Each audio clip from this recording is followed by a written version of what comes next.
예, 오늘 교육부 장관님. 네. 예, 아이고, 오늘 긴 시간 고생 많으십니다. 오늘 좀 교육부 관련 질의를 좀 제가 하려고 하는데요. 교육부에서 사실 봤을 때, 앞으로 한 10년쯤 지나면 2035년도 입시쯤 됐을 때, 그때 고3 졸업생 수가 굉장히 지금 더 줄어 있겠죠? 그렇습니다. 네. 저희 의원실에서 한번 통계를 살펴보니까요, 지금 2016년생 정도가 2035년 입시에 들어갈 텐데요. 그때 수능 이과 응시생이 한 21만 명 정도 될 거로 추산됩니다. 지금 이과 비율이 그대로 유지된다면요. 그랬을 때 4%가 이제 1등급일 텐데 한 8천 명 되는데 지금 현행 의대 증원 상황으로 보면은 8천 명 중에 5천 명 정도가 의대 정원이 돼버린다. 그러면 과도하게 많은 수가 의대 정원이 되는 게 아니냐, 이런 인식에 대해서 어떻게 생각하십니까? 네, 의대 정원 같은 경우에는 이제 고령화 추세에 따라서 네. 의사들이 더 필요하다는 이제 큰 방향이 있고요. 네. 또 바이오 산업이라든가 이런 새로운 분야에서도 의사들의 수요가 계속 증대되는 상황입니다. 근데 통계를 보니까 그 뒤로 한 3년쯤 되면 6천 명까지 1등급 인원이 줄어들 텐데, 그런다고 했을 때 사실 대부분의 인원이 의대에 진학해야 되는 상황이 오게 되면은, 혹시 장관님 정부의 국정과제 처음에 120개 뽑지 않았습니까? 네네네. 그 중에 제가 찾아보니까 81번이 100만 디지털 인재 양성이라고 있거든요. 네네. 이거 인지하고 계시죠? 네. 그럼 이게 사실 앞으로 여러 융복합 과목이라든지 아니면 반도체, 바이오 이런 쪽 전부 다 인재 양성해가지고 과학 입국하겠다는 취지인데, 사실 이 계획은 만약에 실제 6천 명 중에 한 5천 명 정도가 의대에 지원하게 되면은 사실 1등급 학생 중에 1,000명 정도가 남게 되는 건데, 최우수 인재들이 과기 쪽으로 간다는 그런 취지와는 좀 어긋나지 않나요? 사실 이제 미래 인재가 어떻게 앞으로 이제 분포될 건가는 상당히 다양한 요소들에서 결정될 거라고 생각을 합니다. 시장 요인도 있고 또 정부의 그런 공급이나 이런 거의 변화도 있는데요.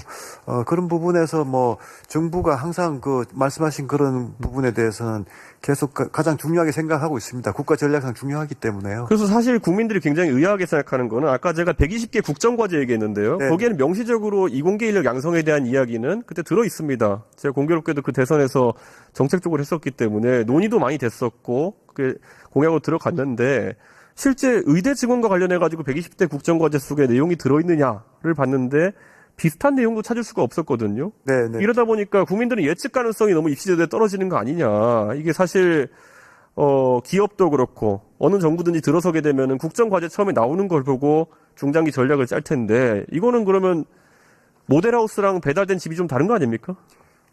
제가 이제 국정과제를 작성할 시기에는 제가 정부에 없었습니다. 그래서 자세한 말씀은 못 드리겠습니다만, 어떻든 간에 의료개혁은 역대 정부에서 항상 우선순위가 높았던 거고요. 미래를 위해서는 정말 꼭 해야 되는 그런 개혁과제라고 생각합니다. 최근에 교육부 장관님께서는 대통령께서 반도체 산업의 발전을 위해 가지고 노력하고 계신다라고 판단하십니까? 굉장히 관심이 많으십니다. 근데 아무래도 우리 기업들이 외교적인 상황 때문에 많은 자본을 들여가지고 미국에 이제 공장도 설립하고 투자를 진행하고 있는 상황인데, 지금 미국에 투자한 기업들, 우리 기업 말고 TSMC 이런 데도 사실 미국 현지에서 인력을 구하기 어려워가지고 공장 가동시기를 늦춘다든지 이런 문제가 나오고 있습니다. 그래서 지금 대만에서 인력을 찾아온다 이런 얘기도 하고 있는데, 우리 기업들, 삼성이나 SK나 여러 기업들 진출해서 똑같은 일이 발생할까 하는 우려가 있는데, 그럼 본국에서 충분한 인재를 공급해야지만 그 공장들이 가동될 수 있다는 건데, 사실 우리 기업들 몇십조 갖다 놓습니다, 거기다가. 그거 본국에서 뒷받침 못하면은 큰 손실 볼 수밖에 없습니다. 대책이 있습니까? 예, 의원님 지적하시는 똑같은 방향으로 대통령께서도 여러 번 강조를 하신 기억이 나고요. 교육부로서도 지적하신 이제 반도체 인재 양성은 굉장히 높은 우선순위가 있습니다.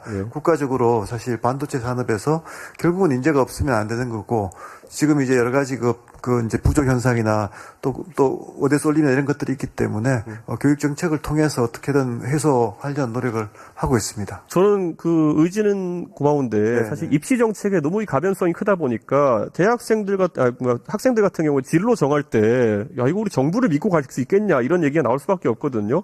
예를 들어 저희가 예전에 보면 수학능력 시험 관련해 가지고 대통령께서 작년에 비문학 지문 관련해가지고 지적하신 바가 있습니다. 그때 지적의 요체가 뭐였냐면은, 왜 지문에 모르는 내용이 나오냐였어요. 그런데 장관께서 파악하시기에 수학능력 시험이 과거의 학력고사는과 다른 지점이 뭐라고 보십니까? 예, 이제 수학능력 시험에서 정말 사격 기관에 가서 트레이닝을 받지 않으면 풀 수 없는 아주 어려운 문제들이 나오는 그게 굉장히 큰 문제예요. 그런데 비문학 지문 같은 경우에는 결국에는 영어 리딩 컴프리hen션 아닙니까? 독해 아닙니까? 그러면은 사전의 내용을 모르고 모든 사람이 공평하게 처음 보는 내용을 얼마나 빨리 이해하느냐를 측정하는 시험인데, 그럼 오히려 대통령 지적하신 바는 왜 아무도 모르는 게 나오느냐가 아니라 아무도 모르는 게 나오는 게 정상 아닙니까? 근데 그 지문의 수준이 지나치게 높았거든요. 제가 봐도. 그래서 그게 그냥 학교에서 그냥 그 교육과정을 이수한 아이들이 정말 풀기 힘든 문제들이었습니다. 사실 그래서 대통령이 그 지적하신 다음에 사실 교육과에는 오히려 혼란이 번졌고 그 반수가 많이 늘어났다는 얘기가 있고, 저희가 올해 이번에 통계를 이제 살펴보니까요. 네네. 지금 서울대학교 이번 따끈따끈한 통계입니다. 지금 2학기에 이공계열 학부생 수강 신청 현황을 보니까 지금 거의 뭐 학과별로 8% 가까운 이탈 인원을 보이고 있거든요. 특히 자연대학교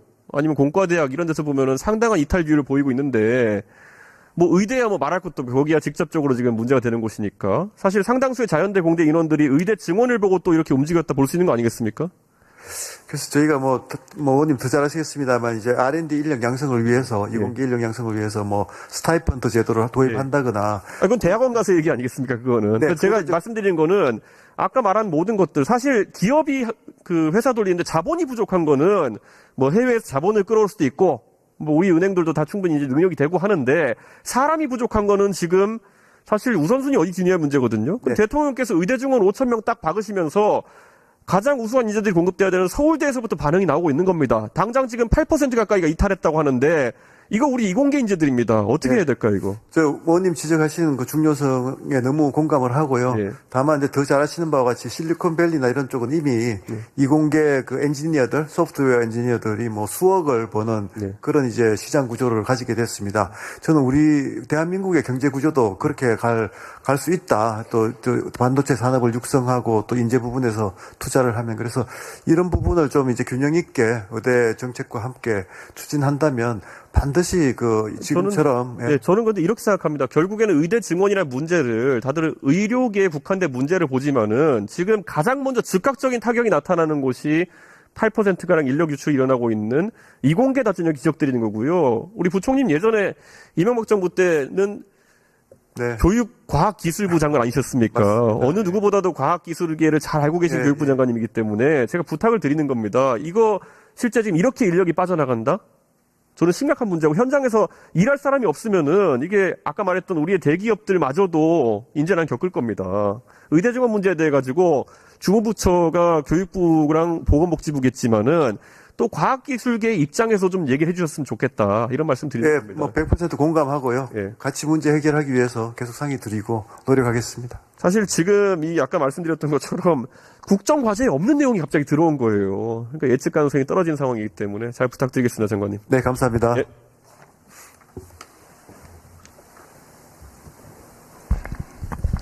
네, 존경하는 이준석 의원님, 우리 미래의 인력 문제에 대해서 좋은 질의해 주셔서 감사합니다.